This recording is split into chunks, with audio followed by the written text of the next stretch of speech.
This is Reimagine the Contact Center. I'm Marc Bernstein, and today I'm interviewing Alex Levin, founder and CEO at Regal.ai. What I really loved about Alex was his conviction. I think it's really difficult in this AI era to find one AI concept and focus your entire company around it and go all in on it. And Alex has done that with AI agents.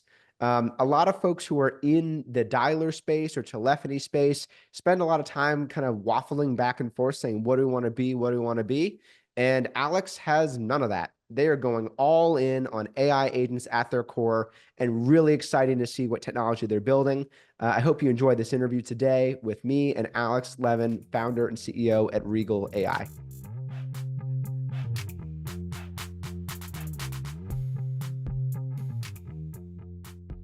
Alex, Happy New Year. Good to see you. Good to see you. So let's start with Regal's founding story. You're the founder and CEO of Regal.io. Like, how did you come up with this company?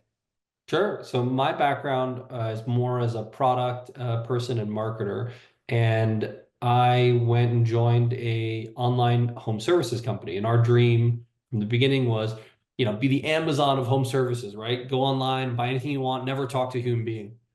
And as we got bigger and bigger, we ended up sort of owning Angie's List and Home Advisor and Handy and all the big home services brands. Basically, didn't have responsibility for the contact center, but started working more with the contact center. And I kept getting told, hey, don't worry, the contact center is a cost center. We'll just keep clicking away and like reducing the interactions. And given our vision of being the Amazon for, home services, I thought, fine, that sounds okay. And what was funny is like sometimes they'd remove interactions with customers and my revenue would drop. And I go, wait a second, like the contact center is a cost center and our vision is to be this Amazon and never talk to the customer. How come, dropping out interactions hurts our revenue? Like something's fishy here. And the more I dug into it, the more I changed my mindset. And maybe in base retail, like customer interactions or a call center, but in a lot of these more complicated or considered industries, so think finance, think of insurance, home services, education, healthcare. It's about half of the consumer economy. There's more complicated things than retail. They've always had a personal touch. You actually need to talk to your doctor. Like there's things that are emotional and complicated about some of those decisions. You're not just going to do it online. And in those industries, just online is not enough. If you just try to do it online, you're going to piss off customers, you're going to lose customers, you're not going to be able to maximize your customer lifetime value, and it's really going to be a bad outcome. And so we started rethinking, the customer experience, not in terms of just online, but how do you sort of have all the touch points be cohesive? Everything from the experience on an app to a website to the contact center. And what we found actually is that the contact center was way behind in the tooling. And so while marketing teams and product teams had all kinds of fancy tools for A/B testing and using customer data to personalize interaction and constantly iterate and try new things, the contact center would go, "Oh, please don't touch that, it might break." And it wasn't their fault. Like the people were very smart, but the software was way behind. And the joke now is don't use software that's older than your agents. And well, contact center teams often do, and it's not good. So we started getting more involved. We found that the contact center software companies were very resistant to change. They were telling us, "Oh, you're wrong, Alex. Like contact centers are a cost center. Voice is dying. Blah blah blah. Go away." So we started Regal. I started, to your point, as a founder with one of my other coworkers because we strictly believe that the future of contact centers was not to go away and to be only voice and to disappear, but to the contrary, to actually be a massive part of the customer experience. And we believed in building software that empowered these contact centers to use customer data to personalize every interaction, perfect every interaction like other teams did, to adjust and iterate and A/B test the same way other teams did. And even from the beginning, the technology wasn't good enough yet, but we understood that there would eventually be AI. So when we started 4.5 years ago, we understood there would eventually be AI that would be good enough that you might not need human agents for everything. And I'd say my vision at the beginning was more that AI would help human agents. And if anything, we'll talk about it, I'm sure today. I mean, AI has vastly exceeded my expectations in the 4.5 years we've been around. And even really in the last 6 months, it's gotten to the point where we've materially changed the vision from just sort of building tools and AI to help human agents to really viewing a world very soon where AI agents will be the majority of the workforce in a contact center. And so, at the core, our tagline is, treat your customers like royalty. And like sometimes we'll say like, or someone else will, which is true. But what we're trying to do is give these contact centers modern tools to be able to really perfect all these interactions. Super interesting. One of the things that makes me think is, there was so much focus on deflection, in part because the consumers, the things they asked of businesses were things that generally didn't benefit the business. It was send a truck out to do a repair. It was send me a new part. It was cancel my order. And I think that actually, as it becomes easier and easier for consumers to reach out to businesses, the types of things they'll be interacting with will be more casual, if you will, and like easier to accrue some sort of benefit to the business. So the kind of way I think about it is like everybody has like some sort of like chores that they have to do. Think about the company you need to call to get something fixed.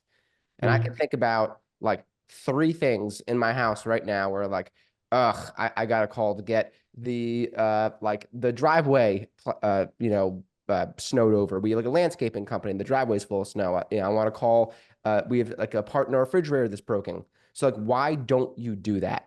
And I think the reason you don't do it in part is finding the information in the first place of like where do I go in order to actually have this interaction with the company. And the second is just like the mental friction, of like it's not going to be a good experience. But here's the thing, and like trying to fix the refrigerator, I would pay LG money. I will pay them money. I will pay them more money than it costs for them to service my refrigerator if they just made it like really easy for me to do that. When we're getting toward an era where people can say, hey, Siri, hey, ChatGPT, my refrigerator is broken and I have an LG refrigerator. Here's a picture of the model. Can you get me to the right place at LG so I can get a technician out? Like, and when that is actually feasible, which I don't think is too far off, then you like remove all this friction so it becomes more valuable for the business to have the interaction and also less painful for the consumer. It seems like we're going toward an era of more interactions that are more valuable. I mean, at a very basic standpoint, the other piece that you didn't mention, you left out is the cost, right? Most contact centers knew that voice interactions, especially if they were with US based agents with the right, accents, were the most expensive. And the cheapest interactions were either self-serve, where like you didn't have to do anything, or text-based interactions with agents offshore, who didn't have to talk with you and could asynchronously handle multiple chats, multiple emails. And the theory was just to your point, push as many interactions as possible away from voice, regardless of why or wherefore. And the beauty now of voice AI agents is they are cheaper, materially cheaper than the text-based agents abroad, and even cheaper than text-based AI agents, which is another interesting part. And so now, in a world where it's actually self-serving for companies to push people to voice, because that's the cheapest modality, you're going to see an explosion of voice as the interface with companies. And to your point, it's not going to even be like a phone call or whatever. It's just going to be you picking up your, maybe you go to the Airbnb app and saying, oh, I need to change my booking. Can you help me? Or I'm in my, Airbnb and like, there's no spatula. Like, what am I going to do if there's no spatula? Whatever it is. And it's going to immediately say, hi, Alex, I see you've asked about spatulas 3 times at your, past bookings, and I see it's important to you. So like, yeah, I'll help you get a spatula. So, you also sort of made the point of how to even discover the interface that is voice, but leave that aside for a second. Voice becomes the cheapest modality, so companies are incentivized to do it. And for customers, you speak faster than you type. You emote much better when you speak. To your point, it lowers the barrier, lowers the friction of getting it done, which as long as companies' business models are set up correctly and they're charging you for the services that you're asking for, which I think they should, is good for businesses because you will go get your sidewalk snow plowed, you will go get your roof fixed, you will go get, that extra, my mother was sick last week and couldn't figure out how to go get tested to see what, whether it was flu or COVID or RSV. And so wasn't doing it. ultimately, like I helped her, and then she went and did it, and turned out she, did need some drugs based off it. So the economy, like the GDP went up because I helped her lower the barrier to friction actually getting that test. So, I think like as more and more companies lower that barrier, yeah, it's actually a GDP multiplier. And there's a beautiful thing, which is as the AI agents are so cheap, they're a deflationary force. So what that means is that it actually lowers the cost to serve for companies. So a company that previously, let's say, had to have 100 people in the contact center to be able to support a business that was doing certain kinds of healthcare for you, let's say Botox injection, let's make it up, and they had to charge $1,000 a Botox injection. If they use AI agents instead of human agents, they can charge, let's say, $500 a Botox injection, which actually gives more people access to Botox. And so that's why it's deflationary. So it expands the access of products that previously were prohibitive due to the human cost involved in servicing them. So what's the barrier? Like if it's less expensive to have an AI agent today than it is to have a human agent, why are they not yet everywhere? Yeah. So, I mean, this has all happened in the last 6 months. I mean, one of our bigger sort of mortgage customers is a good example. I was talking with the president last June, and he was telling me, yeah, the agents are amazing, but like, there's no way I'm going to be able to like convince everybody that I need. And there's regulation, there's this. So it'll be 2 years. Then he called me in December and he goes, Alex, I need this like tomorrow. Like, so people are like realizing that this is happening much faster than they anticipated, because their competitors are doing it, because they're seeing the advances. So it is starting to move. I think the pieces that are still open from a technology standpoint, the AI is excellent at very structured interactions. And so we tend to start with pretty simple scheduling, reminders, qualification, FAQs, troubleshooting, which makes up a large majority of the interactions, to be fair. But we definitely don't go after the most complicated. Like I have a friend who's building a startup trying to replace nurses with AI, and it's nowhere near ready for that. Maybe it eventually will be, but it's not today. So we definitely start with the simpler ones. There are some things that the AI can't do yet around higher level reasoning or more sort of amorphous conversations. But I'd say, we see the biggest gap today is there still are a lot of people who haven't experienced an AI agent that is good enough. And they're still used to the old deterministic bots or the NLP first generation AI agents that weren't very good. So like when we get a customer, the first thing we do is we'll make a sample AI agent actually mimicking one of their use cases and let them go play with it, give it to their friends, their family, their coworkers. And that is barrier one. We're starting to get over that. I think barrier two is like actually putting into production. So people are nervous, but we're getting over it. And the thing no one has done. So like, we're one of the, I'd say, two or three best voice AI agent companies in the world today. And when I look at us or the other, couple that are in that whatever scale, no one has gotten to the point of, okay, we've replaced all your humans in the contact center. Everyone's still in the mode of, oh, this is a 10% test, a 20% test. Oh, here's a use case at night, or here's a small, like, which is fine. Like, and we're getting good value out of that and we're all learning from it. But I'd say 2025 is definitely the year of AI agents. And it'll be the first time I think you start seeing some, not a lot, but some contact centers truly going, 90% AI agent. And the first couple where that happens are going to be these amazing stories, and it's really going to be fascinating to watch. How much of that pushback, the fact that people are only doing 10% or 20%, which by the way is still amazing. Like imagine if there was anything in your business where you could just like take 20% and put a totally automated contextual bot with contextual understanding that can like accomplish tasks that are good for the business and the consumer. That's crazy. But the friction, is it how much of that is because the technology isn't there yet? Oh, this use case is too complicated. It can't handle that. Or the actioning in the backend systems is too complicated. It can't do that. How much is because the technology, Mm. has ways to go? And how much of it is because the people friction, the nervousness you talked about, the fact that folks have to probably go take a bunch of steps in order to make sure they're staying in compliance, the fact that the folks have to think about what they want this AI to do, like what it means to do a good job. Like how much Yeah. of it is the technology side versus the people side? Yeah, the people definitely is the initial one, but people are getting over that. The technology one is more complicated. So, like, we have some great customers who have just fantastic customer service teams, But today, when there's a refund, the agent clicks a button. When there's a, certain, scheduling, the agent clicks a button. There's not an open API that they use for that because it wasn't ever needed. Humans always click buttons. So sure, can we have the AI agents use one of these tools to click buttons? Yeah, but it's really, in my opinion, not the right way of doing it.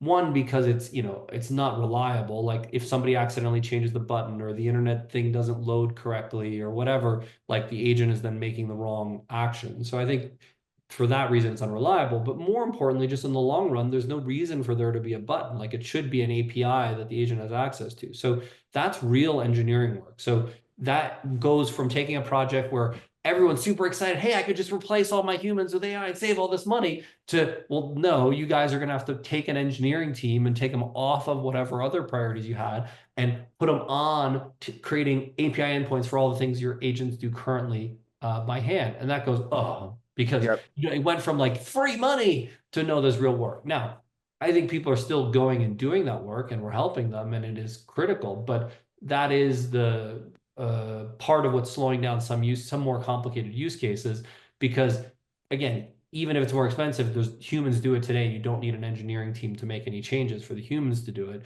whereas you do need engineering changes for the AI agents to do it. Yep. It sounds almost like equivalent, like similar to like moving to the cloud. It's not like you buy a cloud hosting provider, you bought the service, you're good. It's like, okay, now you have it, but all of your stuff is previously still on-prem. So what are you going to do? What stuff are you keeping on-prem? What stuff are you not? How do you Yeah. move like the databases over? Are there any jobs that you still need to continue to run on-prem? And like, and then how do you like do so in a secure way? Who has access to the ability to move things, from your on-prem to your cloud provider? Like, so it seems like it's a project, and that project maybe, how long does that take? Is that like when people get through it, is that like the promised land? You have to go through a project and then there's the AI agent promised land? Yeah, I think, no one knows yet. Like I said, this is sort of what's happening. But in the same way, like, I don't know, what's an example? Today, if your company has a website and an app, every time you build a new feature, you're asking yourself, am I going to build it just on the website, just on the app, or both? Like the product team is constantly going through that.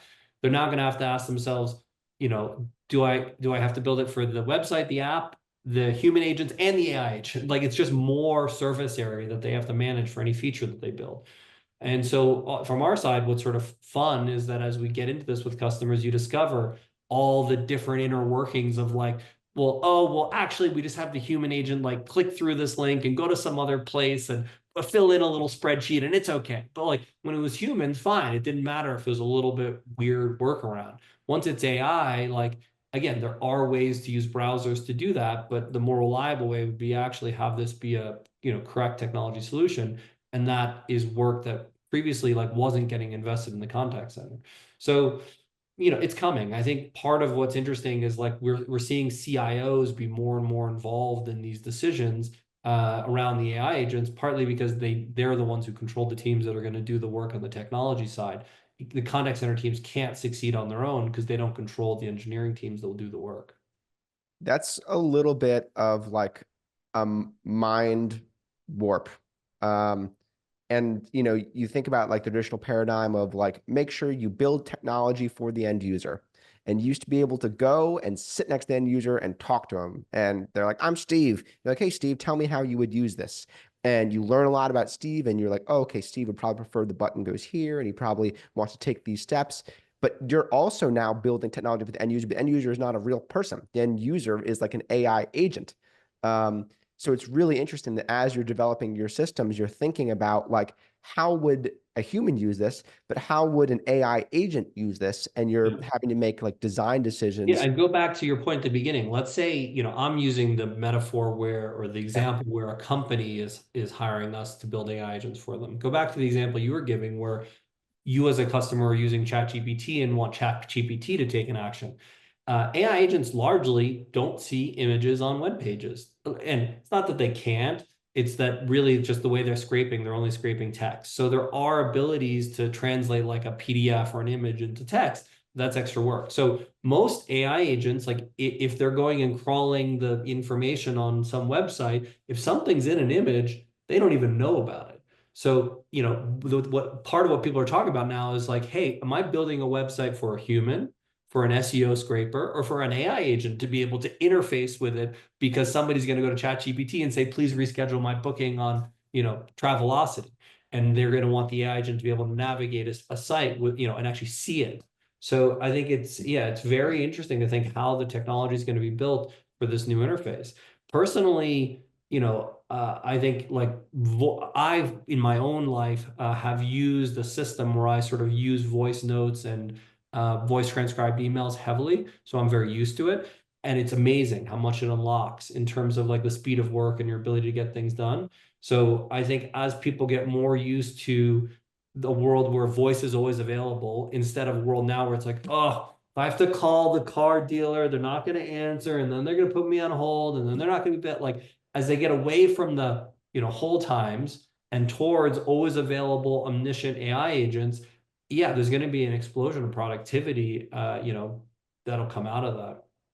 I'll say like for that reason, I'm pretty excited about Apple Intelligence or like excited and like a little skeptical. Like, come on, where's this thing? You said Apple Intelligence coming in November. It's like, up, it's here, but it's not really here. So like, where is this thing?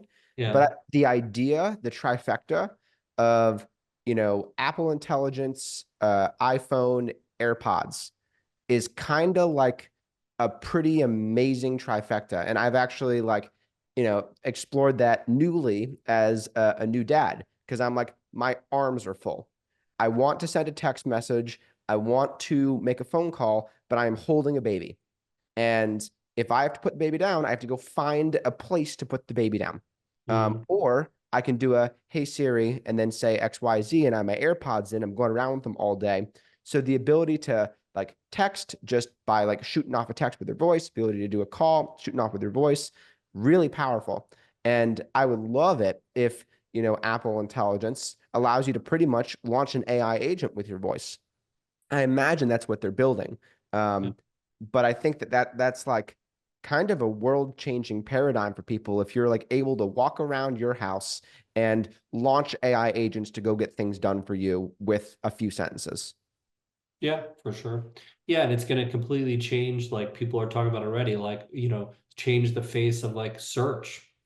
You're never going to go look at a Google search again, right? It's going to change the way you find information. How do you know? So like I personally make decisions about what information is trustworthy when I'm looking at it. If I have an AI agent, has the AI agent make those same decisions?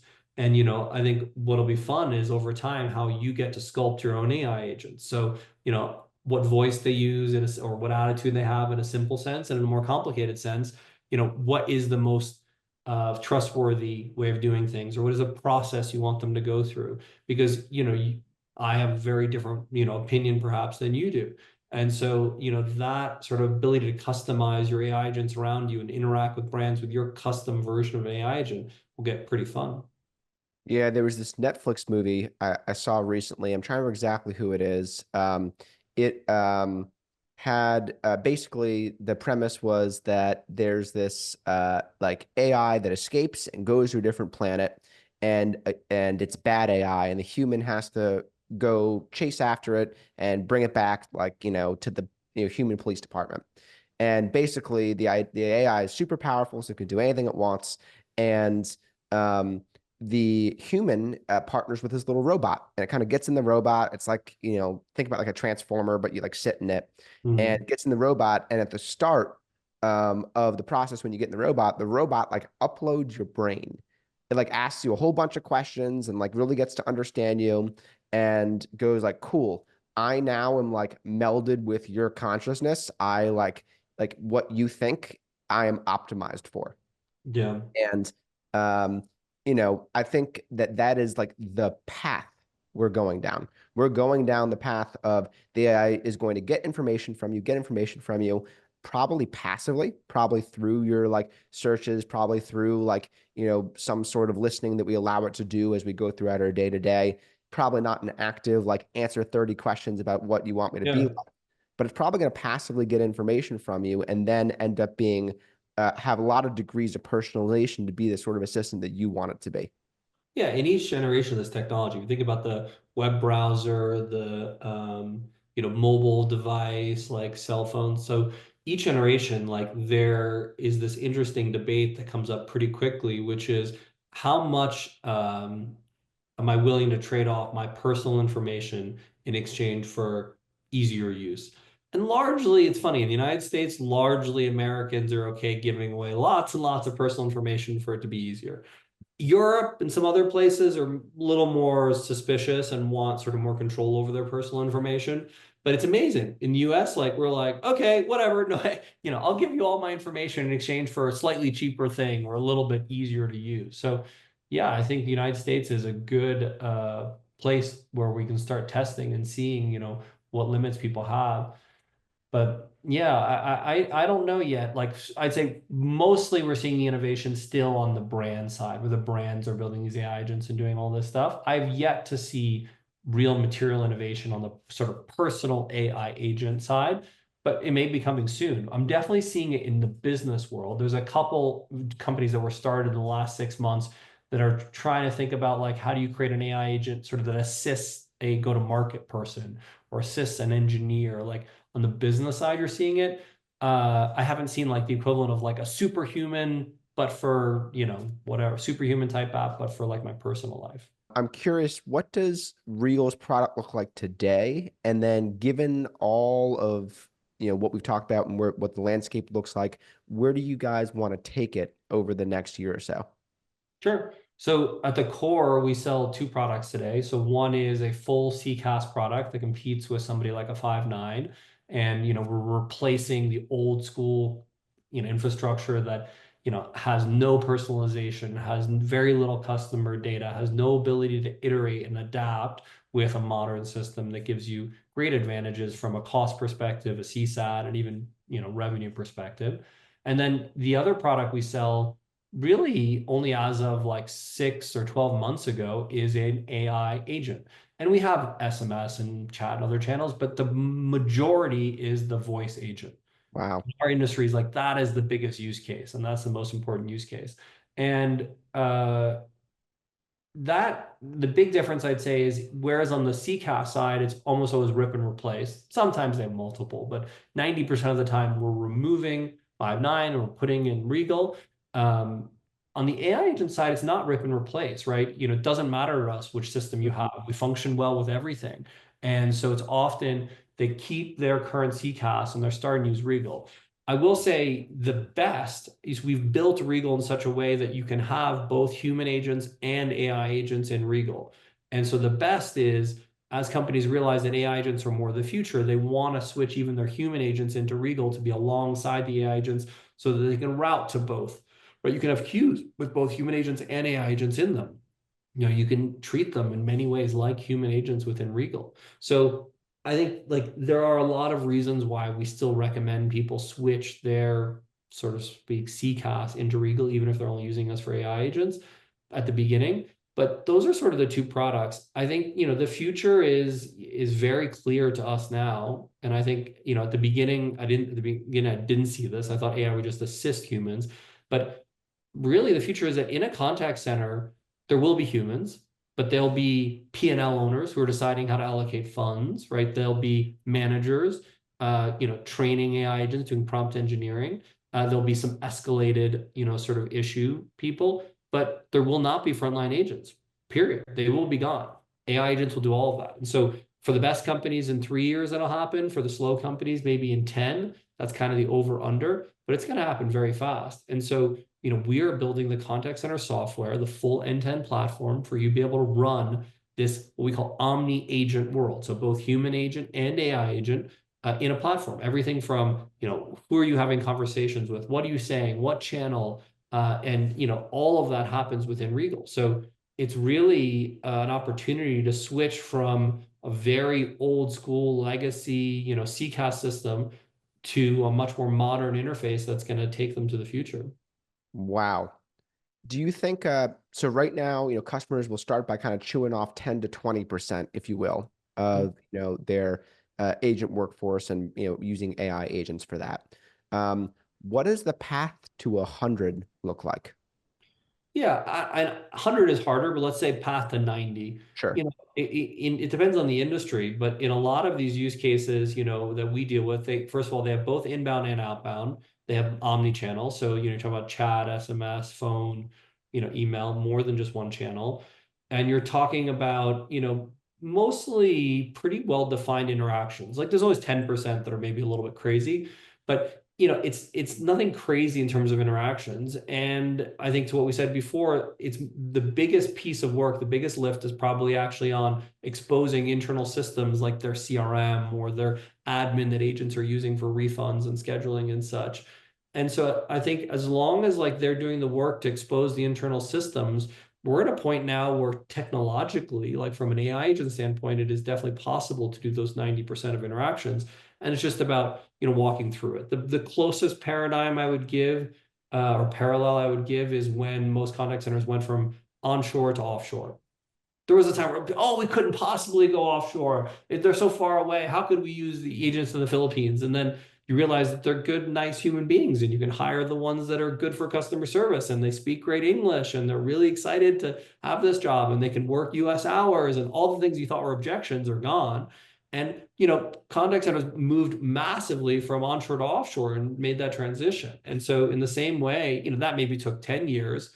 There was a technology change that enabled that, which was the Mm. cloud-based contact center, right? When everybody was on-prem, it was really hard to have contact centers offshore. But as everything became cloud-based, it became very simple to move. So I think in this similar moment, like AI agents for sure are cheaper, but they need a technology like Regal, which is an operating system for AI agents.